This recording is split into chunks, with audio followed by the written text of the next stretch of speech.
Alright, so let's talk about my battery system today.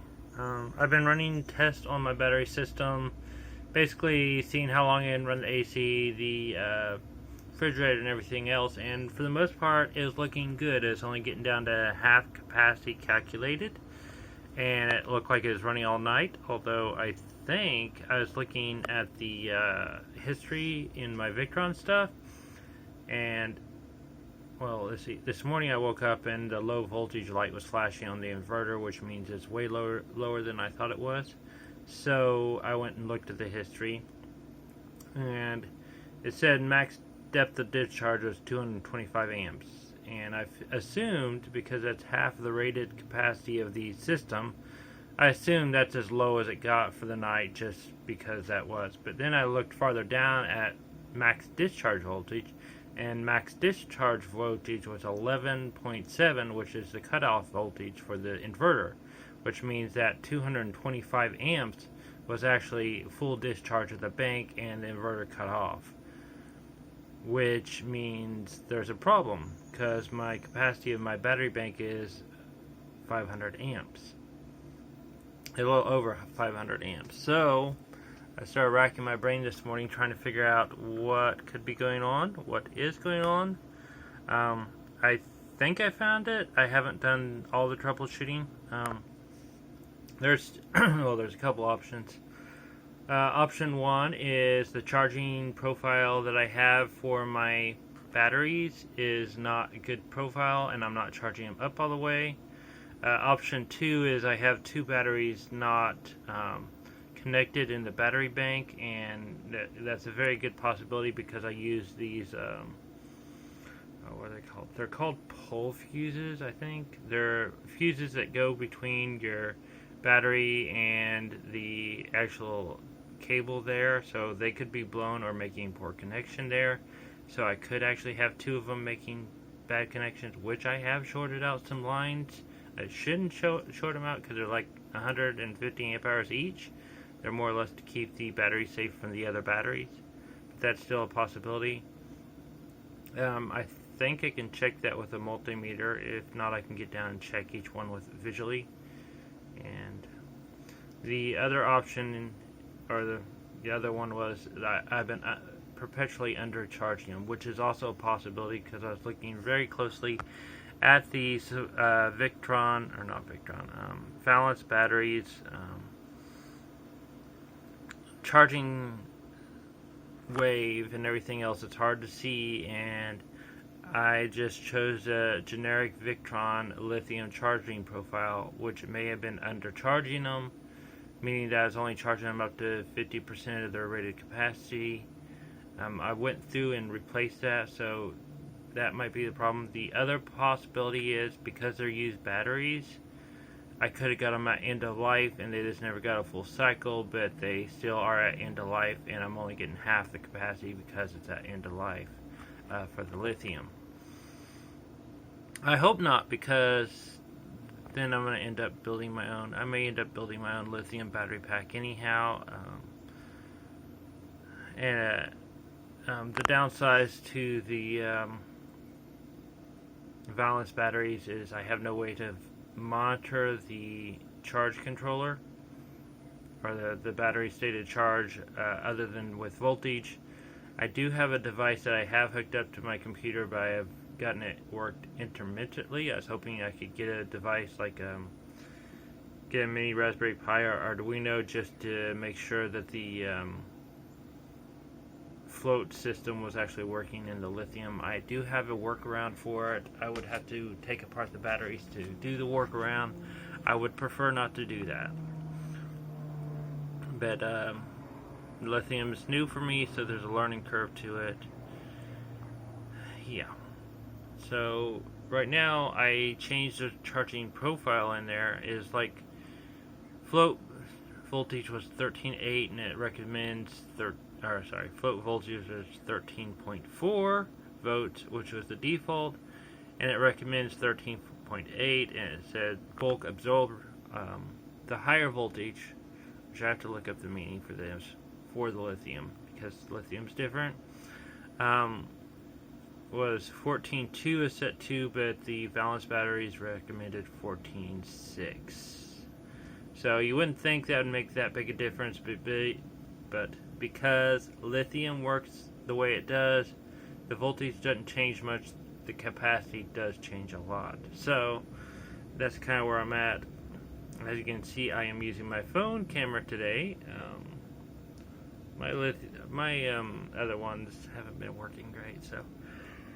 Oh, excuse me. Sorry, I've been checking this as I got it plugged in. We had rain last night. I was getting the low voltage flashing lights on everything, and so I got it plugged into the wall right now. It's the first time I had it plugged in for 3 weeks. But I was concerned because I woke up and my air conditioner had no power on it, and the little relay thing I had was turned off, which means I lost power at one point. I don't have anything of real value in the fridge other than the freezer, but that stuff can go all night without power. So I need to have this figured out before it gets too late. And I need to get the Victron Connect hooked up to the Raspberry Pi and get that working so I can keep track of like low no power events if they happen, which would not be good at all. So yeah, I need to spend some TLC on my electrical system. But I think first thing is first, we're going to lift up the stairs here and access the batteries and make sure we're getting power across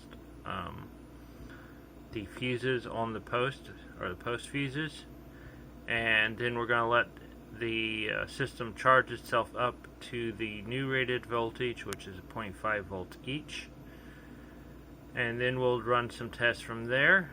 That will probably be a couple days from now because I'm going out of town to see some friends today, but I'm gonna hit on it and make sure everything's working right before I leave.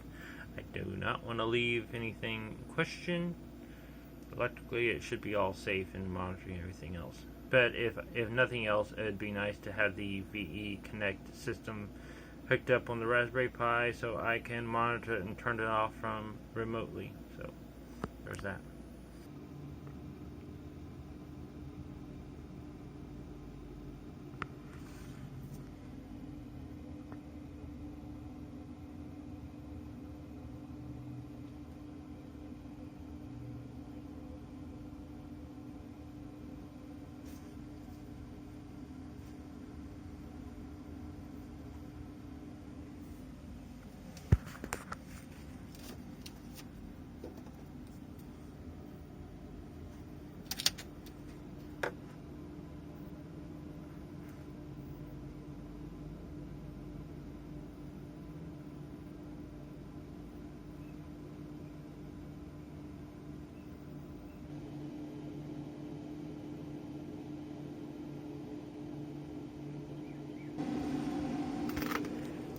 Okay, well, that's concerning. Why isn't this one flashing?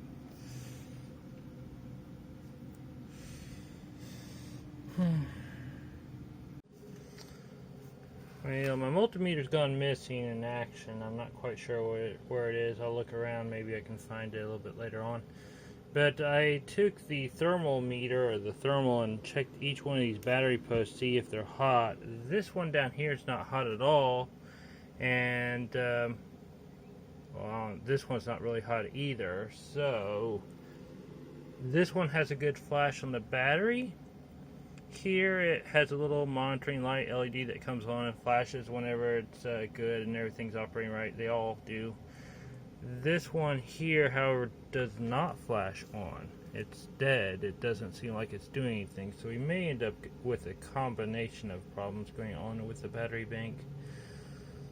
They all did work before. I guess I'm just going to have to plug it in and see if I can see what's going on with it. If the I mean, that's the problem when you get used batteries. It's just things were so expensive. There is no customer support. You are your customer support with these. And this thing's putting off. I gotta fix electrical problem here with the shutoff there. It is it has a poor connection on it, and it makes a wire get stupid hot. Right now it's sitting at 200 degrees, so I need to get some better connection on it and I'll have to disconnect and take all this electrical apart to do it, turn off my AC stuff and everything else. And then, yeah, I'm going to start checking connections again. Get that one plugged in. I got to find my connector thing for it. I have one around here for doing it, so let me go see if I can find that, and we'll see if we can plug it in and figure out what's going on with that one. Okay, we got one module hooked up. I decided to hook it up to a good module over here. We're running it in the computer, and we are running screen now. We have power, we got the right COM port on there now. It took a while to find the right COM port. We're checking the batteries. You can see that it's excellent, or bounce enabled, no errors. I'd like to get it where it bounces automatically regardless. It should, is what I've been hearing. Let's see.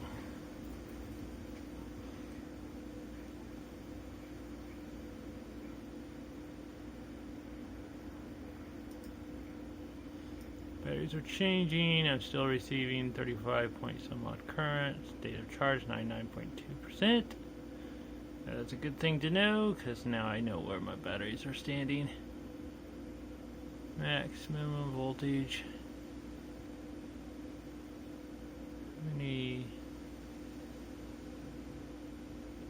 Should have a full discharge on here. Tell the temperatures, which I could pull that data off for other stuff. And okay, alright, so we're gonna stop read, and we are going to disconnect it here. See what's going on with this other battery, why it ain't flashing, giving us a proper read. Sorry, one-handing this camera.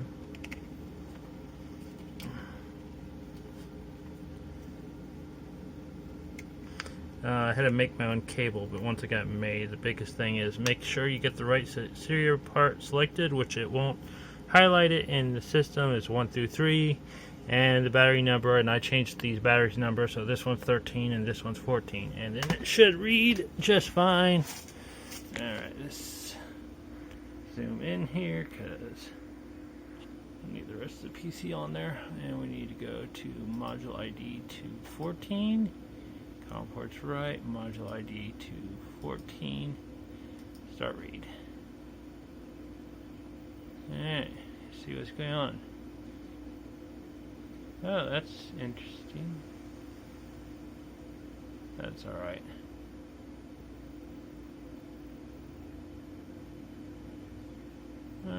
Technically we're charged. We're at 99% charged. Millivolts is good. Temperature is good. I believe this only has 4 banks, which brings it up to about 13 volts. And let's see.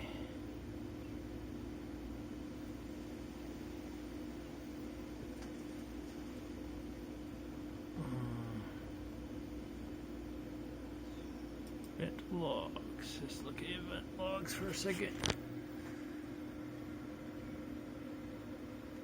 Actually, I'm just going to take a screenshot and we'll talk about it here in a second.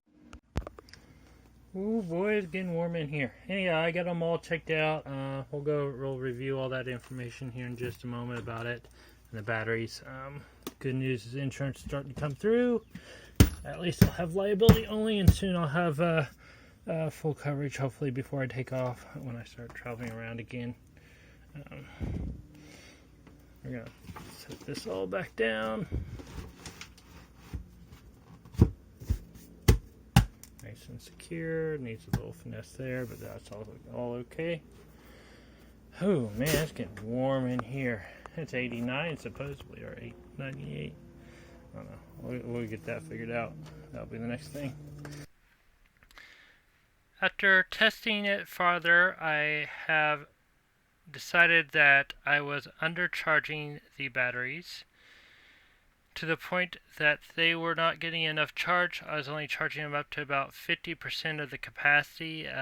So I went through and changed the charging parameters in the solar program, and it seems that they're actually working better. I also have linked my Victron battery monitor to my solar monitor and plan to link the rest of them farther in the future to help get better charging. I have not done a full discharge on the system yet to test it out, mainly because I had to edit today, but I have ran it for over almost 48 hours off of just batteries, but I haven't been using a computer that much, so we'll see. At this point, I still think I need probably another couple batteries and another couple solar for the bad days, but I think what I'll just do is go ahead and drop in a DC to DC charge controller or DC to DC charger from the engine system, because it is an old ambulance that has 2 alternators, and charge it off of that with a 60 amp, and that should take care of all my needs on that side. And with the end of that, enjoy these lovely shots around the gathering place in Tulsa, Oklahoma. If you ever get the chance to drive through, I recommend swinging on down and visiting, preferably in a smaller vehicle. I'm not sure if they have larger vehicle parking or not. I ended up going over there to visit some friends in Colorado, actually. They was going to be in town for a couple days. We made the appointment and we went down there, stayed overnight, and hung out with them. While they was doing their work, we went and checked out the gathering place. Awesome. Awesome view.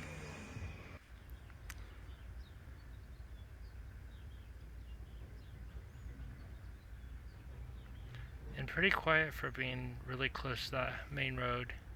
It's just off 31st and Riverside, and it looks like they're fixing to expand it. There used to be a large railroad bridge, walking bridge across there, and it looks like they're changing it quite a bit. So thank you all for coming. Don't forget to like, share, and subscribe. Hopefully we'll bring more travel content soon.